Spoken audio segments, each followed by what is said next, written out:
the BOOODANCHORME. Yeah, to his WORDBAPTIZED. And his GRACEANCHORME. Yeah, to the LMMB. Yeah.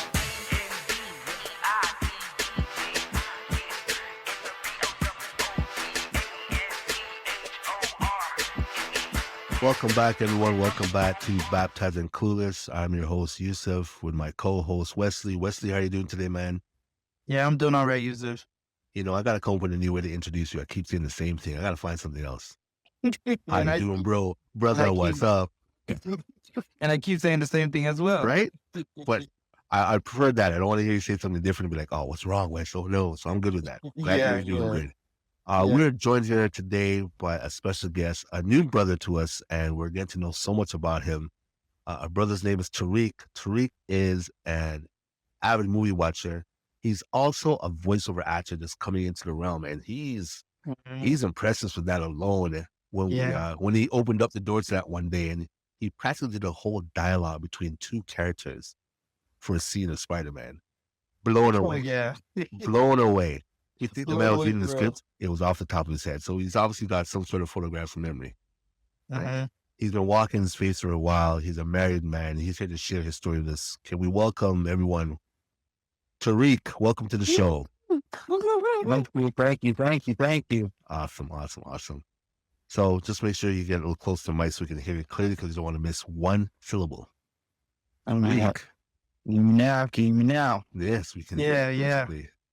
So Teriek, we understand that you've been in this walk for a while, but how did this all start for you? Like, when did you recognize that God was someone that you definitely needed in your life?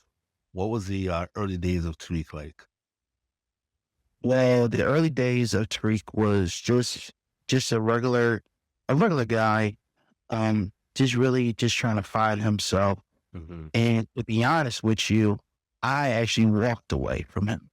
Okay. You know, I'm gonna be straight up honest, because at the time, I would say in my early 20s, I was really going through a tough time in my life. Was homeless, was trying to keep a job. It was working out, but then, moving from state to state, and then you constantly just find yourself in a repeated story over and over again. Cycle. Yeah. Constantly in a cycle. So then at one point, I just say, you know what, I surrender. I give it all to you. And once I did, that's when I started to see small things were really starting to change. And from there forward, I still was going through my own personal issues within myself. That I didn't fully give to him. There's everybody, no, I'm going to say everybody, once in a while, you still try to get that point. I could do this on my own. I could do this on my own. No, you cannot. We cannot do nothing on our own without God. So I had to learn new stuff and unlearn bad habits I picked up along the way. That's true. Did you have an early church life as a kid growing up, or was that something introduced in your near adult age or adult age?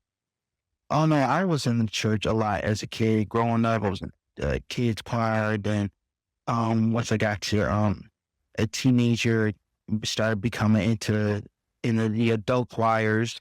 As I got older, so my grandmother, she kept me at church constantly. Hey, brother, come on, be going to church, And then there were times where she asked me, do I want to go to another church for afternoon service? Because as a kid, I did love going to church. But then I started to see the real judgmental Christians. I'm gonna be straightforward. And that's what turned me away. And that's why I left my grandmother's church, because I felt like they was being judgmental, not only towards me, but towards my mother as well. Right. So that's when I just feel like, well, there's not a safe place in the church, because people won't judge you, but they have done things in their past. But if it was brought up, they would say, I'm not that person no more. I'm not. Why you bring that up? But it's the truth. Sometimes we have to face the facts and say, hey, listen, that happened. I did it, but that's not who I am. That's the only way to make it not stick on you. by being able to be upfront about it and transparent. Yeah. Exactly. And I can admit, as mistakes I made, and perhaps I picked up, I'm gonna be straightforward. Um, when I was going through, my dark moments, I was depressed. I was just sad, Mhm. angry. I was drinking, eating a lot, um, really not getting any sleep. Mhm. And times where it was those kind of thoughts where I said, I can't take this no more. I don't want to be here. Yeah. I had those thoughts. I had those feelings. I was wrestling with that demon, Wow. you know. So it was came to a point where, like, this is really crazy. I can't believe I'm really thinking this way. But it's the truth because I was in the dark hole and so lost and confused of who I was. Mhm. Because not only that, you got family members who got push you in your other family member's shadow. Right. They tell you should be doing what your cousin doing. He's doing computers. No, you should be playing football. You should be going in the military. It's like, okay, so you saying all this, but who am I? Who is Teriek Barnes? Right. Who am I? Yeah. I don't have my own identity. I'm stay picking up everybody else's identity and it doesn't fit me. Mhm. And, God created us to be different. And that's another thing that everybody was I think everybody was afraid of me because of that, because I was born different. I was born to be different. I was born to stand out.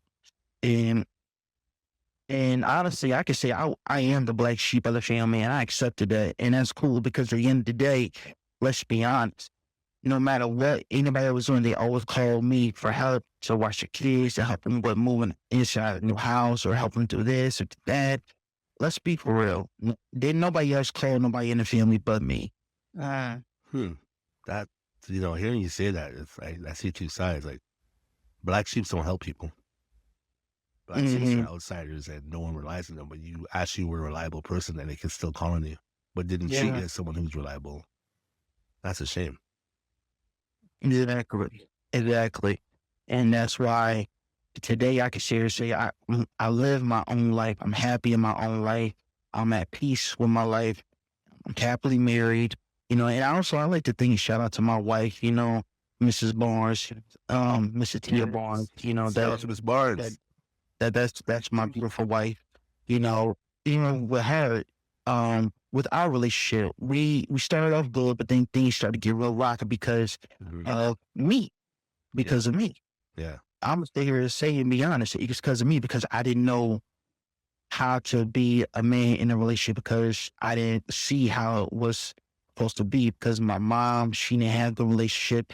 My grandmother, her husband, their relationship is really weird.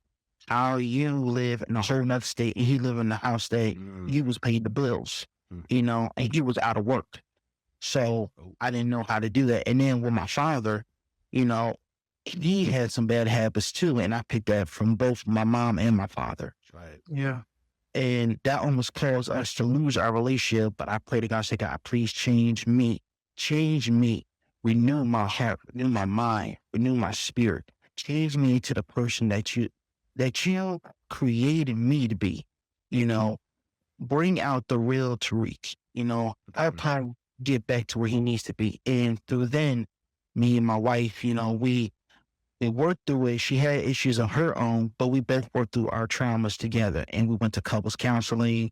We talked about past traumas, how we've been hurt, how people used us, how people want to take advantage of us because we're kind.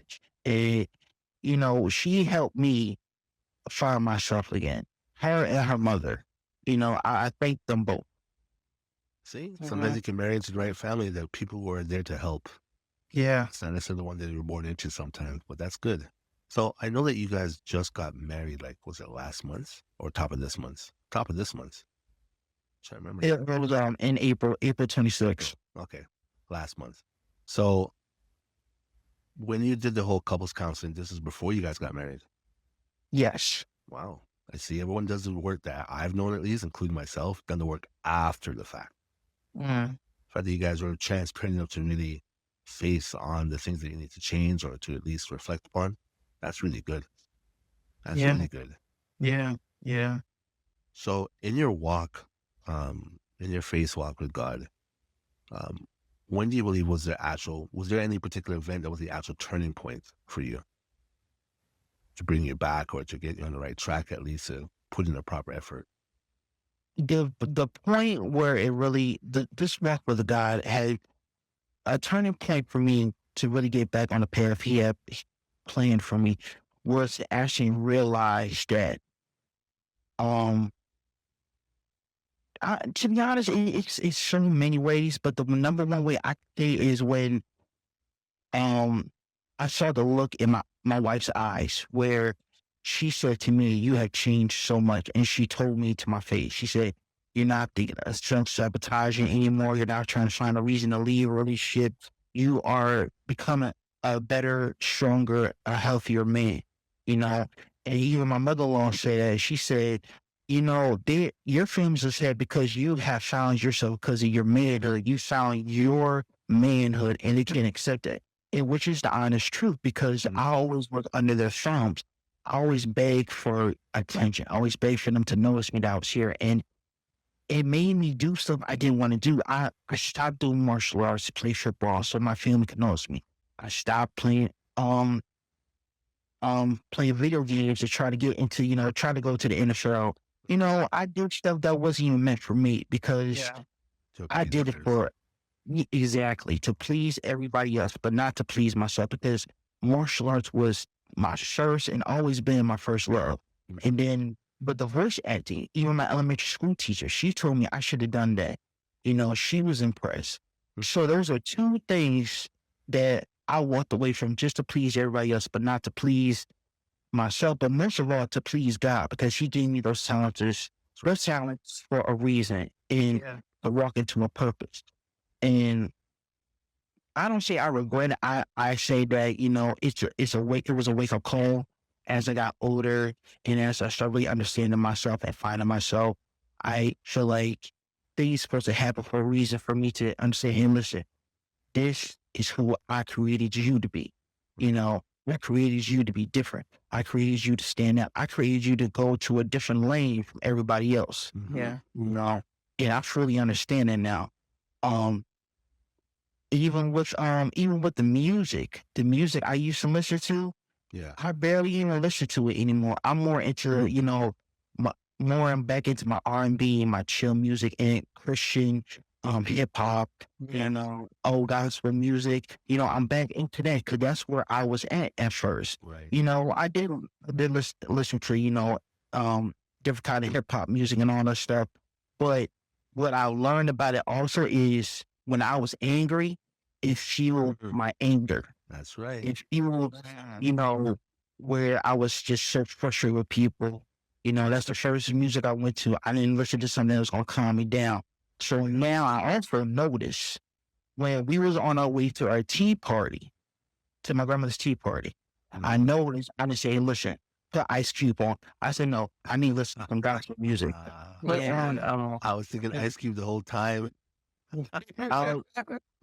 I should put on some gospel music. I should put on the playlist that we was listening to on Spotify, Christian hip hop. Yeah. And boy, did I see a whole difference. I got more calm. My mind was at peace. Yeah. And I was back on track because somebody had cut me off on 95 and I got angry. Actually, that took me out of my character. Yeah. And once I started listening back to the music, I started saying, okay, I'm back in my character. I'm good.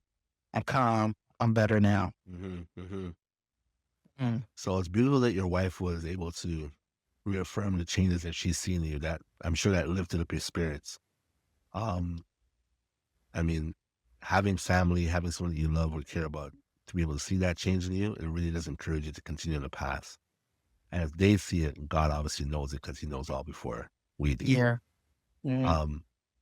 Do you? I didn't even confirm. I believe I did confirm with you, but as far as getting baptized, was that at your grandmother's church? Was that done and not done? I'm trying to remember what the details were. Yes, it was done at my grandmother's church. I believe they did baptize me. I would say probably when I was first born. I've been Christian, and then when I got older, I got baptized. Yes, it was at her church. Okay. So your grandmother plays a big part in your walk with God. Yeah, she does. And then also there's some things with her that um she a part of too. Okay. Yeah. Okay. You That's know, awesome. yeah. That's awesome. A lot of people don't have that, and because they don't Yeah. have it, they unfortunately becomes a barrier from them wanting to walk with God because they figure, well, no one's ever, no one's ever invested in them, so why would they bother believing? Because the first Hmm. thing they say Right. things that God didn't invest in, which is never the case. Yeah. Yeah. So as far as so your wife as well is a believer, I take it, and Yes. you're a believer. Um, do you find it makes it easier relationship when you're both on the same foundation? I do. I really believe it. I really do. I believe that because when she I think what made it really stronger is when she saw me really surrender myself and started see me change in a whole better way. And also when she started seeing me be more happy and being myself, cause she's like, listen, you ain't no, gangster, no thug. You're a person you're a go getter. You don't sit around and wait for nobody. You're a go getter. You do what you're supposed to do. You actually had to learn to be a man on your own. That's why also your family can't understand how like you can stand on your own 2 feet, even when your mother passing away. You know, Mm-hmm. and that was another thing also that I feel was changing me more because not only did my mother pass away at a young age and before our wedding, it made me realize, that life is too short to Right. try to be, the same person. You want to change, you want to become better. Mm-hmm. And people still are saying, how can he still be happy and smile and go on? Because I have to live not just for me, I gotta live for my mother because she wouldn't want me to be upset. She won't want me to be sad and depressed. Do Right. I miss her? Of course. What child wouldn't miss their mother? But at Yeah. the end of the day, I still have my own life to live. I still have to move forward. That is true. That is Hmm. true. Hmm. Our condolences for your loss of your mother. Yes, condolences. I definitely know how that feels. It was at a younger Yeah. age, but it does shape your life. We expect our parents to be there forever, but we know that's not going to be the case. Mm-hmm. Right. Uh-huh. So as you had mentioned that your wife was saying that you're not that type of person to live a gangster life and so forth. But as far as like pressures about upbringing and neighborhoods and choices, I mean, how do you manage to shake that off and not to get involved in that kind of stuff? Like now that you know everything that's going on in life. Like, was that a struggle for you at one point or not a struggle at all? No, it wasn't a struggle time because my upbringing it was good. Mm-hmm. I was like in a safe environment. Mm-hmm. But I still, hanged out with players who lived in the projects, Right. you know. I still, just being a kid, hanging outside, playing football, all this other stuff, basketball, especially, basketball. That was always my favorite thing during the summer as a kid. Mm-hmm. Is to go outside, go to the basketball court, and I used to go to my grandparents' house. Um, there's a park and there's a basketball court, and it'd be a bunch of kids, teenagers playing hoops, and that's where I'll go. Um, Other than that, like I said, as I got older, I started to see, I did see, shootings. I saw a lot of stuff. Yeah. I'm gonna try to keep it PG. Well, I mean, I was expecting PG for y'all. whatever you're comfortable Um, with. I just started to see things that, it's not fun to be in. Right. And I'm just saying, I was a part of that for a little bit, but then I realized it's not meant for me. You know, Yeah.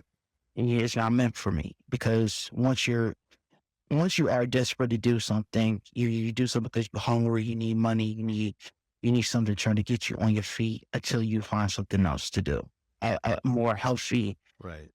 environment to be in. So that's when like I said, when I was staying with my a family member in Jersey, that's where, I started to see Yeah. stuff Life. that Mm-hmm. yeah, a different whole life, a different style of living, and it's not comfortable.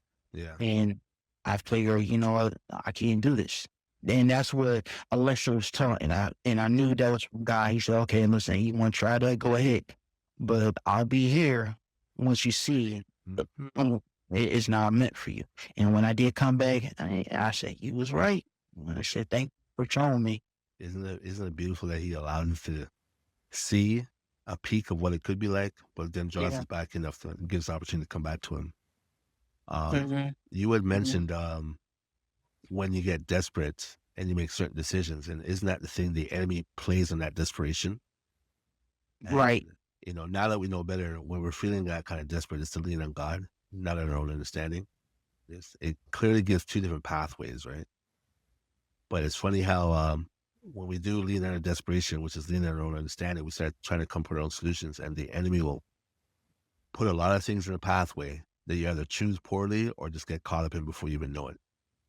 And it's always very quick. Before you know it, you're caught up in something you didn't want to get caught up in. So I'm glad to hear that you've got the opportunity to choose right and choose God, and to see that you can see the difference in your life. I mean, there are some people who don't have any pinnacle moments in their life according to them, but for those of us who do, it's a turning point and lets you see your markers of when God had his hand on you, Mhm. when God was directing your life and your steps. So I'm glad to hear that you have that in your story for sure.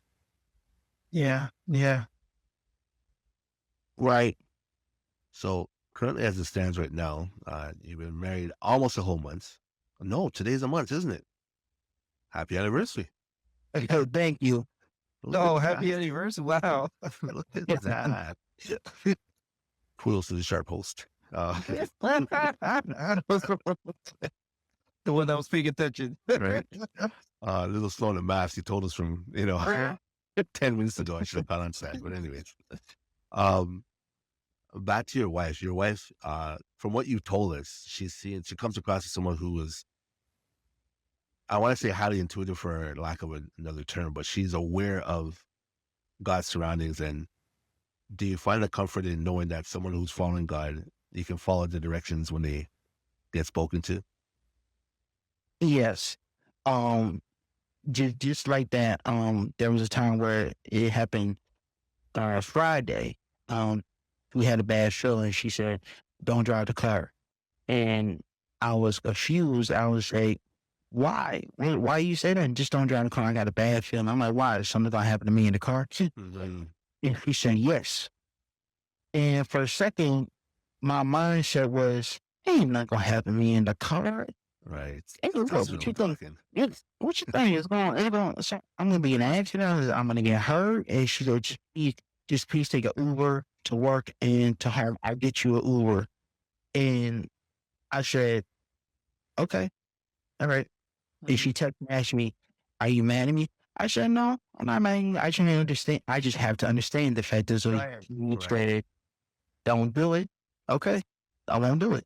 That's And it. I didn't argue. I didn't get upset. I just said, okay, if you feel like something's wrong, you listen to the voice in your head to tell me not to go in the car, Mm-hmm. just one day. Okay, I'll do it. Mm-hmm. Because for all you know, you hear the voice yourself and you just brush it off. Mm. But here's the difference between when men are submitted to God, it's not difficult for them to submit to their wife when it comes to listening. Yeah. Right. I find that men who aren't submitted to God have a hard time hearing their wife. And all of a sudden, the testosterone buildup is in their ear and they can't hear nothing. Heart to Right. heart over the simplest things. Because at the end of the day, what would be the big issue if you just decided to take the Uber? Okay, well, she feels safe about it. And you know what? It's a little inconvenient, but it's not that big a deal. And you can do so. But I've known people who have a hard time listening. And that really says a lot about your relationship with God, your wife's relationship with God, and the relationship between you and your wife. It does say a lot. And that's what's the term, Wesley, with the three chords? The strength of three chords entwined together. That's pretty much what you have right there. So it's glad to have that kind of support. One question that's been going in my mind, Teriek, is when you got baptized, did you notice any difference in your life prior to and afterwards, or not at all? I would say probably not at all. Mm-hmm. Because I didn't feel any different. I still feel like I was just saying, because like I said, I got baptized as a kid, and I didn't really feel anything any different. I didn't feel like nothing noticeable or anything like that.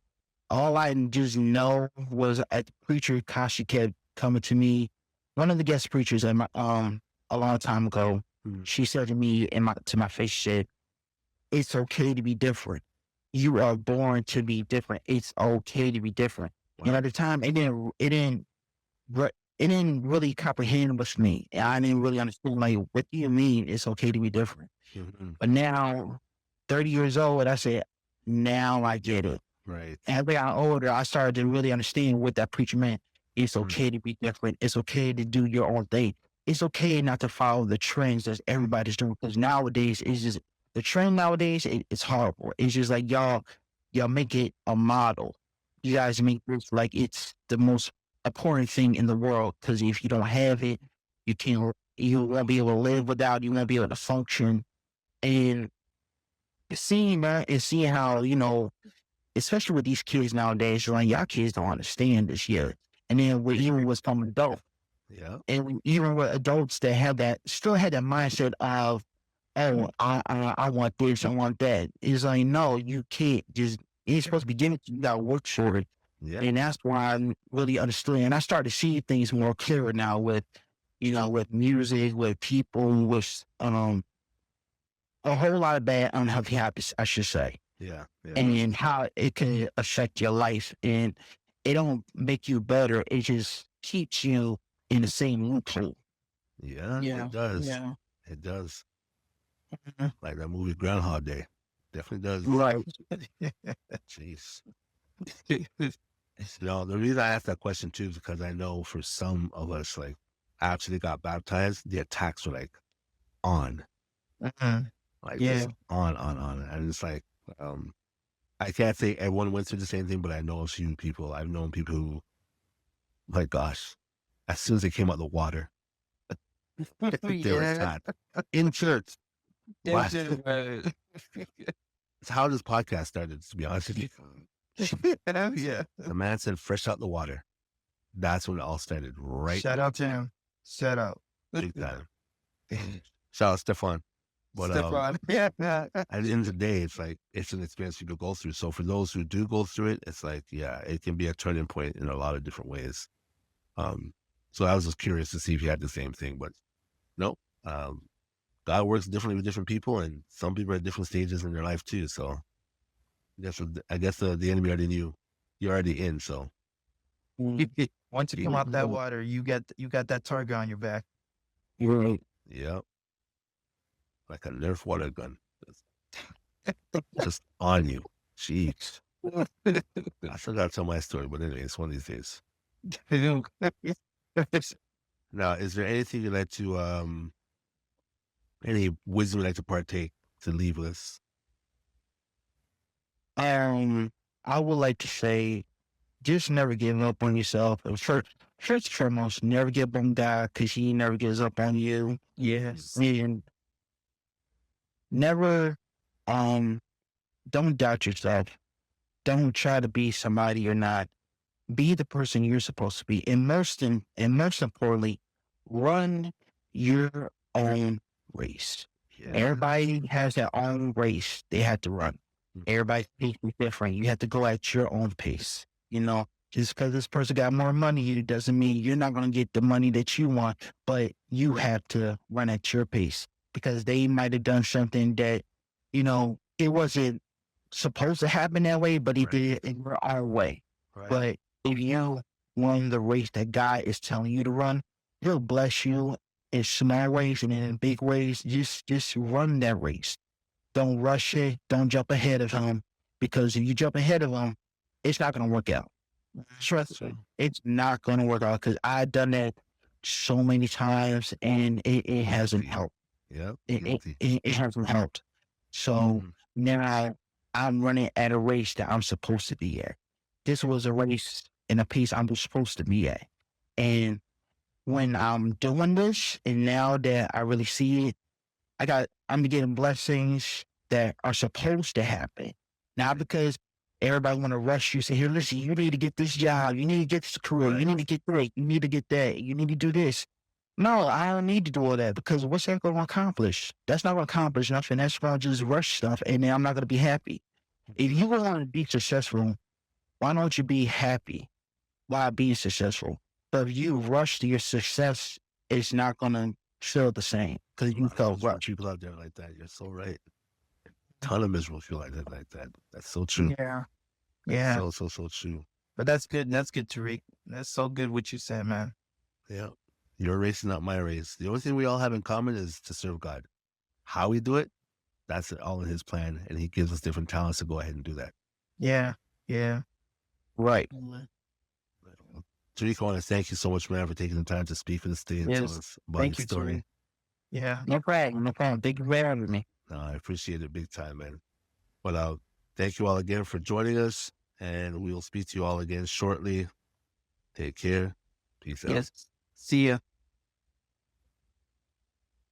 Okay, so at this point, Wesley, we're going to do a chop off at 43:32. Okay.